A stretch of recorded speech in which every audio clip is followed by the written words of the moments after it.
Dear students, I welcome you all to this lecture. In today's lecture, we will begin the discussion on theoretical contributions by looking at the contributions of Ralph Braibanti. The primary objectives of this lecture are to appreciate Braibanti's role in the rise of comparative public administration, to understand the context of Braibanti's works on development administration, to learn about Braibanti's approach to bureaucratic corruption, to know about Braibanti's assessment of the discipline of public administration and bureaucracy in Pakistan and India, and lastly, to appreciate Braibanti's significance in the field of public administration. Dear students, let us begin the lecture by looking at who is Ralph Braibanti. Ralph Braibanti is a prominent scholar in the field of public administration. He contributed significantly to the study of comparative public administration, focusing on administrative systems and practices across different countries. Braibanti was born in 1920 in Connecticut in the United States. He was a 1941 graduate of Western Connecticut State University. He earned his master's and doctoral degrees at Syracuse University. He began his career in teaching and research in 1947 at Syracuse University. 2 years later, he accepted an appointment at Kenyon College, where he remained until moving to Duke University in 1953. His teaching and extensive research in Islamic Western relations flourished at Duke University, beginning with his widely praised Pakistan studies in 1957. He received the university's highest and most respected academic honor, a James B. Duke professorship in 1968. Braibanti was the founding president of the American Institute of Pakistan Studies, which he led for 9 years, helping nourish strong bonds of friendship between the United States and Pakistan. He devoted 30 years to teaching, researching, consulting, and founding institutions devoted to furthering understanding of Islam. In 1977, he established the Islamic and Arabian Development Studies Center at Duke University with support from the Saudi Arabian government. He directed the center until his retirement in 1990. He died on November 24, 2005 at the age of 85. Braibanti wrote or contributed to 19 books. Some of his major works are Tradition, Values and Socio-Economic Development, Reflections on Bureaucratic Corruption, Administration and Economic Development in India, Asian Bureaucratic Systems Emergent from the British Imperial Tradition, Research on the Bureaucracy of Pakistan, a Critique of Sources, Conditions and Issues, Political and Administrative Development, and the American Experience in Diffusing Administrative Technology. His works often delved into the organizational structures, decision-making processes, and administrative reforms in various governmental setups. Braibanti's research and writings have been influential in understanding how different cultural, social, and political contexts shape administrative systems worldwide. Dear students, let us now discuss Braibanti's role in the emergence and development of the field of comparative public administration. Ralph Braibanti was a pioneer in the comparative public administration movement, along with other scholars like Milton Eastman, Farrell Heddy, Fred Ricks, and Dwight Waldo. However, it is Fred Ricks who is considered the father of comparative public administration. The most important single contribution to the growth of comparative public administration came from the CAG, the Comparative Administration Group, established in 1960 as a committee of the American Society for Public Administration. Braibanti was one of the eminent scholars associated with the CAG, along with other scholars. The comparative public administration got real impetus in 1962 when the CAG received financial support from the Ford Foundation. The group developed a program with three objectives: to encourage research in comparative public administration, to encourage the teaching of comparative public administration as a discipline, and third, to contribute to more effective public policy formulation in the field of development administration. According to Farrell Heddy, the comparative public administration addresses 5 motivating concerns as an intellectual enterprise. These are the search for theory, the urge for practical application, the incidental contribution of the broader field of comparative politics, the interest of researchers trained in the tradition of administrative law, and lastly, the comparative analysis of ongoing problems of public administration. A standard methodology used in comparative public administration is case studies. It extended to the examination of a small number of cases instead of single case analysis to produce more dependable results, better evaluation of hypotheses, and better verification of conclusions. By comparing a manageable number of administrative variables, researchers are able to have greater focus and provide an improved description and sharper definition of the elements to be investigated.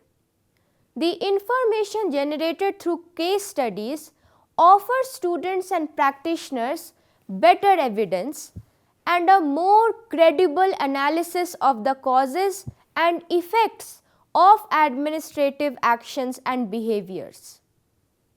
Dear students, as you can see, comparative public administration and development administration have similar goals. One leads to the other. Both of them want to understand the ongoing problems of public administration and formulate ways for effective administration, leading to societal change and faster development of developing countries.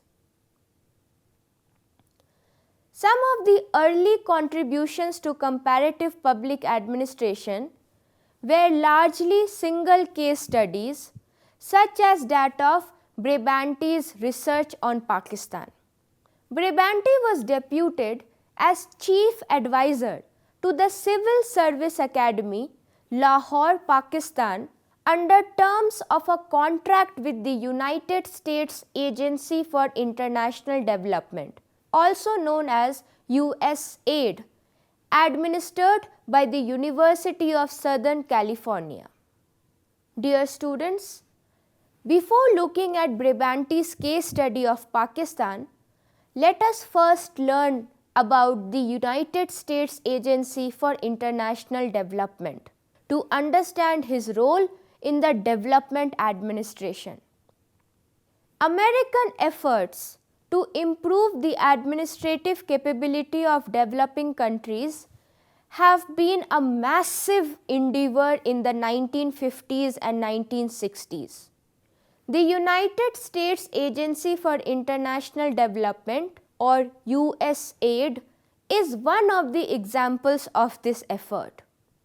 It is a government agency responsible for administering civilian foreign aid and development assistance. Established in 1961, USAID operates under the US Department of State and is primarily focused on providing economic and humanitarian assistance to other countries. Its main goals include promoting sustainable development, addressing poverty, supporting democratic governance, fostering economic growth, combating disease, and responding to humanitarian crises worldwide. USAID operates in various sectors such as health, education, agriculture, governance, economic growth, environment, and humanitarian assistance. The agency works with governments, non-governmental organizations, civil society, and the private sector to implement programs and projects aimed at supporting development and stability in countries around the world. In terms of expenditure and personnel, the American global effort to induce administrative reform has been massive.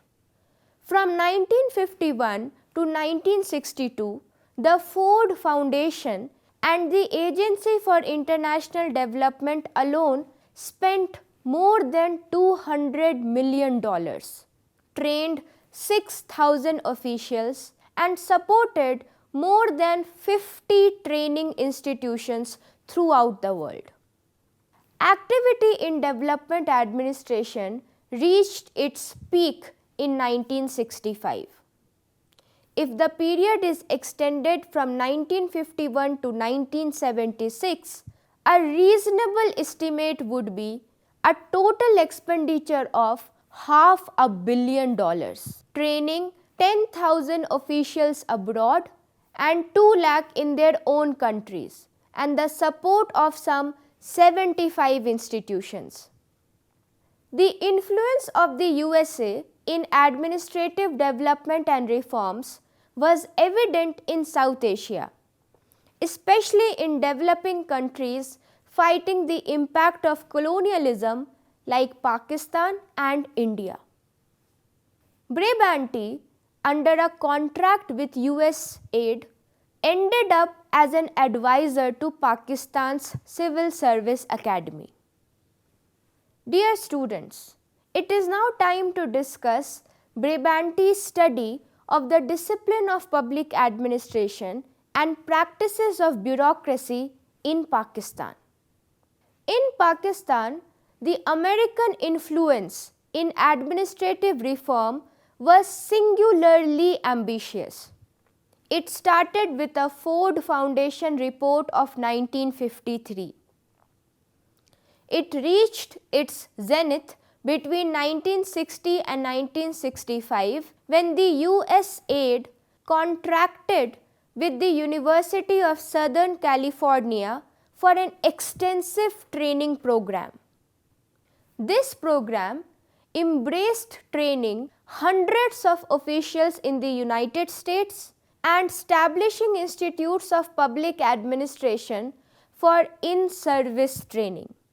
Under this program, Braibanti ended up studying Pakistan's administrative machinery and practices. Braibanti later founded the American Institute of Pakistan Studies and served as its president for 9 years.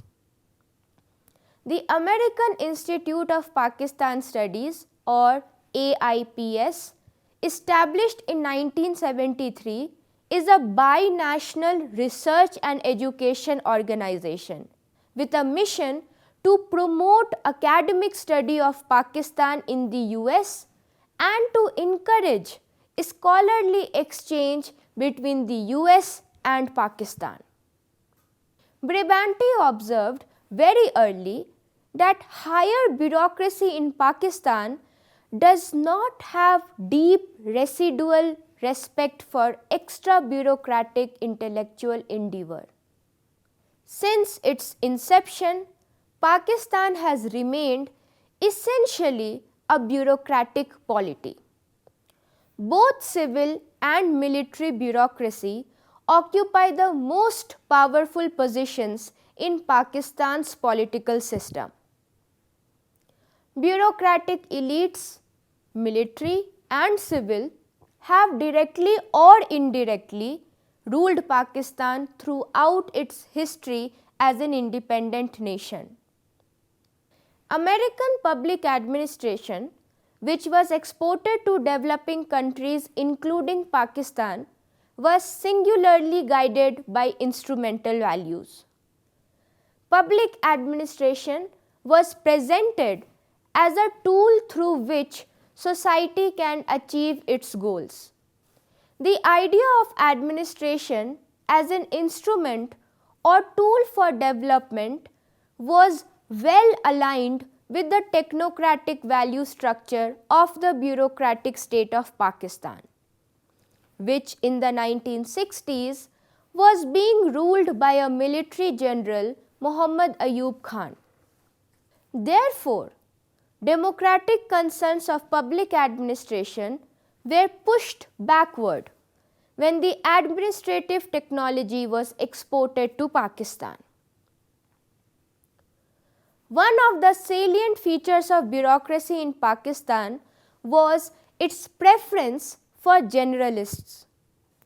The generalist cadre of the civil service of Pakistan has consistently enjoyed privileged positions in Pakistani bureaucracy. They assumed the top positions in the federal and provincial governments and statutory and state-owned corporations. The issue of the role of generalists versus professionals was discussed even in the first 5-year plan, and it was decided not to eliminate the generalists. The elitist and generalist bureaucracy in the top policy making positions in the federal and provincial secretariats would definitely not accord a tool-oriented and professional discipline of public administration the status it deserved. This was the reason why the bureaucracy did not very well receive the discipline of public administration. Public administration education was accepted in the bureaucratic state of Pakistan only because of its perceived instrumental or tool orientation. However, due to its professional and obviously democratic concerns, it was not very well received by the bureaucratic and military elites. The discipline has not yet acquired the same status as it enjoys in the United States, mainly because of the different political and bureaucratic contexts embedded in the bureaucratic state of Pakistan. Dear students, let us now discuss Braibanti's observations on the discipline of public administration and the role of bureaucracy in India. Braibanti's work on Indian bureaucracy was part of his broader studies in comparative public administration. While he did not specialize exclusively in Indian bureaucracy, his research encompassed various administrative systems worldwide, including India's. He examined the structure, functioning, and challenges of bureaucratic systems in different countries, acknowledging the unique complexities and dynamics within each. His work encompassed analysis of India's bureaucratic framework, administrative practices, and the impact of cultural, political, and institutional factors on the functioning of Indian bureaucracy. In India, American influence was of a different character. As in Pakistan, it was initiated in 1953 by a Ford Foundation report by Paul Appleby. The report was favorably received and widely publicized. It resulted in the establishment of an Indian Institute of Public Administration in New Delhi and the creation of departments of public administration in several universities. India did not send its officers to either Britain or the United States in significant numbers. Reliance was placed far more on Indian resources, and substantial changes were made as early as 1948 in the democratization of higher civil service and its training. The most comprehensive reform effort in India was the report of the Administrative Reforms Commission, which was established in 1966. This commission was modelled on the Hoover Commissions in the United States. The commission submitted its reports after 4 years of work. It has been justifiably criticized as proposing modifications rather than drastic reform. In order to carry out the goals of development administration, Congress adopted 2 principles as its administrative philosophy. They were raising the bureaucracy to the level of change agent and making it an efficient instrument as far as possible. Congress agreed that by far the bureaucratic instrument shaped by the British was one of the beneficial aspects of colonial rule. Congress did not shackle the colonial administrative apparatus but wanted it to be an efficient tool as well as the change agent required for Indian modernization. It prescribed that the goals of the administration would be socio-economic modernization, national integration, and planned development. A feature of the Indian administrative system was the maintenance of the common all India services, the personnel of which are interchangeable between the central and state governments, which is a legacy of colonial administration. Recruitment was made by the Secretary of State for India with control over the conditions of the service of personnel who could be employed in any part of India. Obviously, nothing had changed in this system except the replacement of the Secretary of the State for India by the Union Home Ministry. Braibanti condemned the Indian civil service.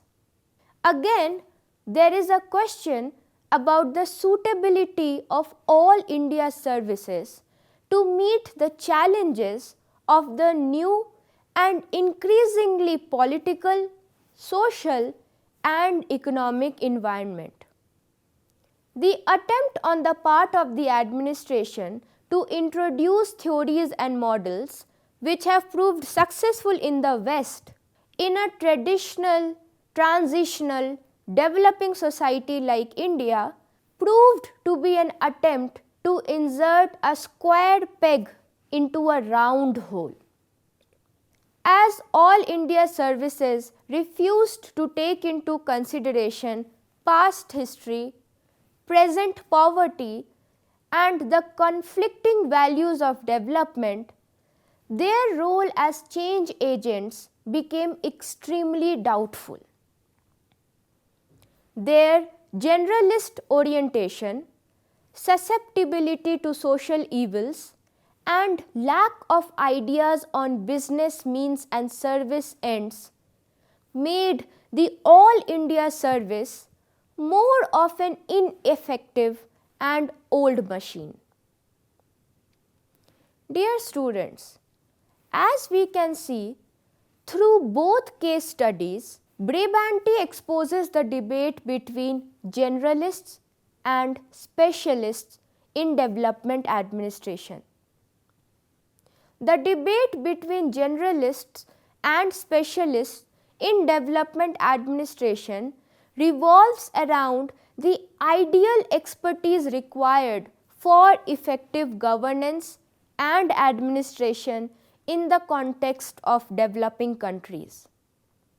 Specialists advocate for expertise in specific fields or disciplines within administration.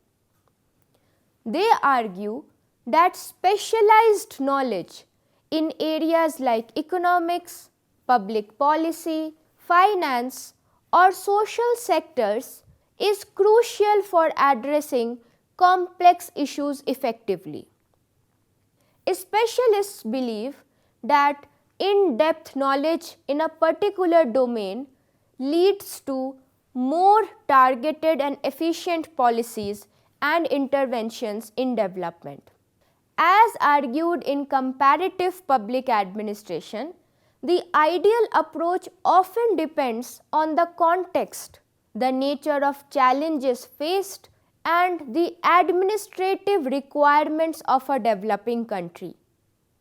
Some scholars argue for a hybrid model that integrates both generalists and specialists, leveraging their respective strengths to address multifaceted developmental issues.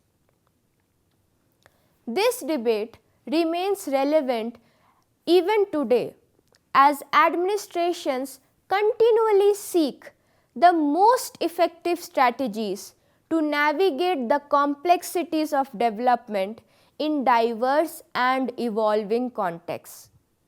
Let us now discuss Braibanti's views on bureaucratic corruption. Bureaucratic corruption is one of the most severe and embarrassing obstacles to national development in developing countries. Braibanti's views on bureaucratic corruption were rooted in his studies of comparative public administration. He acknowledged that corruption within bureaucracies exists across different cultures and societies.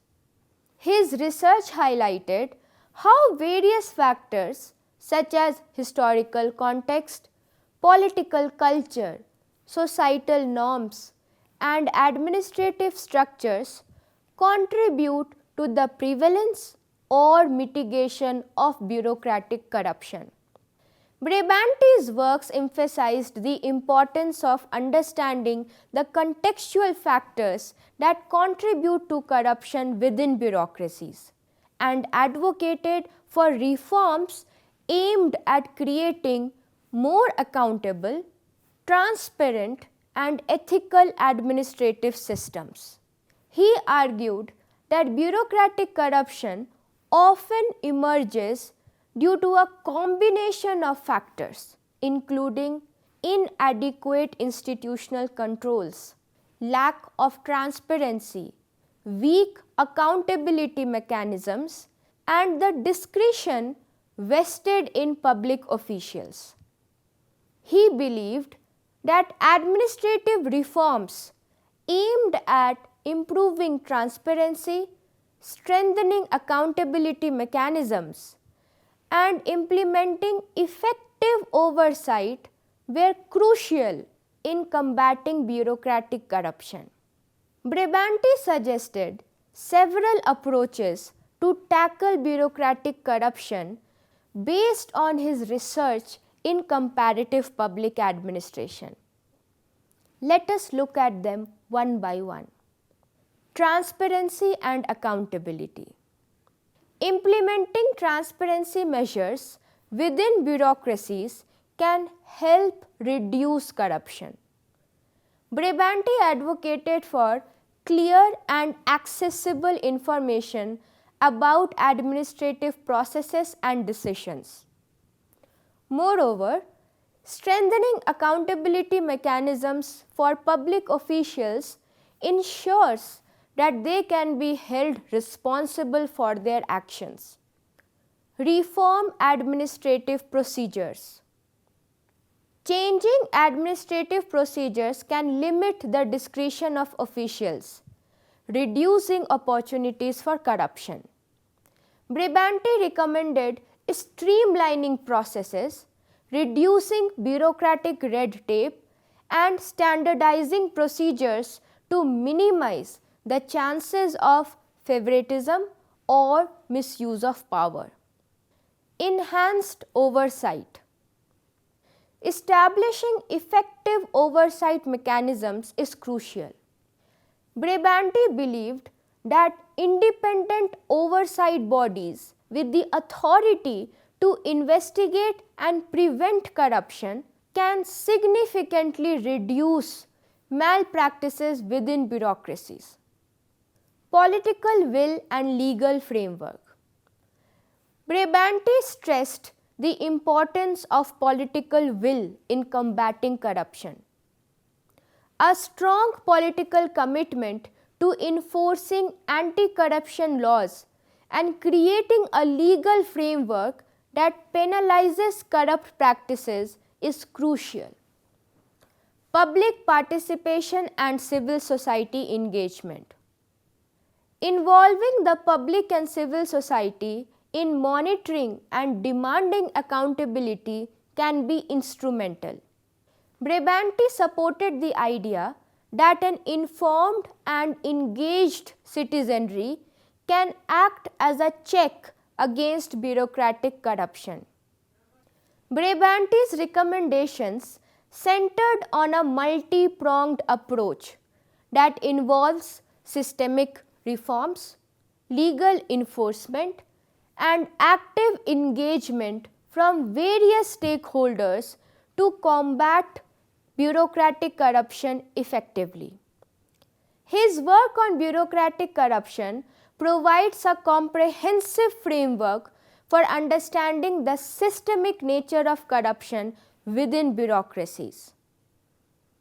His recommendations for addressing corruption through transparency, accountability, and institutional reforms are still relevant in contemporary discussions on governance and ethics.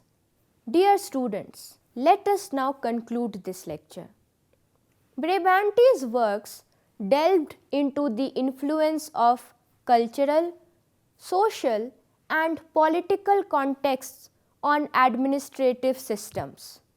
His research aimed to understand how these factors shaped bureaucratic operations and how various countries' administrative setups differed or shared similarities.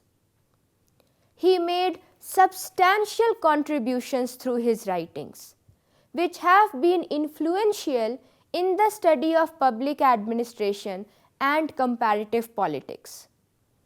His insights helped policymakers, academics, and practitioners comprehend the complexities of administrative systems and contributed to discussions on administrative reforms, corruption, and governance worldwide. In summary, Braibanti's work continues to be significant today due to its enduring relevance in understanding bureaucratic systems, addressing corruption, and providing insights for improving governance and public administration practices. As a respected figure in the field of public administration, Braibanti's legacy extends through the influence of his students and colleagues and the continued relevance of his work in shaping the field of public administration and governance. So dear students, that is all on this topic. I hope you enjoyed learning about Ralph Braibanti. I will see you soon with another lecture on an important thinker in development administration. Till then, happy learning and thank you.